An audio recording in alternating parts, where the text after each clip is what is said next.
శ్రీరాముని జన్మకు కారణమయ్యాడు. ఎవరు మరి శ్రీరాముని జన్మకు కారణమైంది అన్నది తెలుసుకోవాలంటే ఈ వీడియో చివరి వరకు వినండి. కశ్యప ప్రజాపతి కుమారుడైన విభాండక మహర్షి సంధ్యావందనం చేస్తున్న సమయంలో ఆకాశ మార్గాన వెళ్తున్న ఊర్వశి కనిపించింది. ఆమెను చూస్తున్న మహర్షి వీర్యం సరోవరంలో పడింది. దాన్ని సేవించిన జింక గర్భం దాల్చి కొమ్ముగల బాలునికి జన్మనిచ్చింది. ఆ జింక గత జన్మలో ఇంద్రుని కొలువులో నాట్యం చేసి చిత్రరేఖ తన నాట్యం చూడవచ్చిన లేళ్లని చూస్తూ ఏకాగ్రత లోపించిన చిత్రరేఖను ఇంద్రుడు లేడిగా జన్మించమని శపించాడు. మనిషి రూపంలో బాలుడు జన్మించినప్పుడు శాప విమోచన అవుతుందన్నాడు. ఆ బాలుడే ఋష్యశృంగుడు. బాహ్య ప్రపంచం స్త్రీ పురుష భేదం తెలియకుండా పెరిగిన ఋష్యశృంగుడు జ్వలిస్తున్న అగ్నిగుండంలా ఉండేవాడు. అంగదేశరాజు రోమపాదునికి సంతానం కలగలేదు. అతడు దశరథుని కుమార్తె శాంతను పెంచుకుంటానని అడిగాడు. దశరథుడు మొదట అంగీకరించలేదు.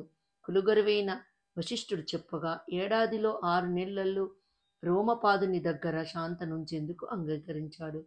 ఈలోగా రోమపాదుని వద్ద గోదానం అందుకుంటున్న బ్రాహ్మణుడు తన పుత్రుడికి కూడా గోవును దానం చేయమన్నాడు. అందుకు రోమపాదుడు అవమానించగా గ్రహించిన బ్రాహ్మణుడు నీ రాజ్యములో వర్షాలు పడవని శపించాడు. రాజ్యం కరువు కాటకాలతో అల్లాడుతుండగా ఋష్యశృంగుని రప్పిస్తే వర్షాలు పడి సుభిక్షమవుతుందన్నారు పురోహితులు. బింబాడకుడు తన పుత్రుని ఎక్కడికి పంపడని తెలిసిన రోమపాదుడు బింబాకుడు లేని సమయంలో వేశ్యలను పంపాడు. వారు స్త్రీ పురుష భేదం తెలియని ఋష్యశృంగుని కౌగలించుకొని ఆకర్షించి వెంట తీసుకెళ్లారు. వెంటనే అంగరాజ్యంలో వర్షం కురిసింది. బింబాడకుడు ఆగ్రహించకుండా ఋష్యశృంగునికి శాంతతో వివాహం చేశాడు రోమపాదుడు.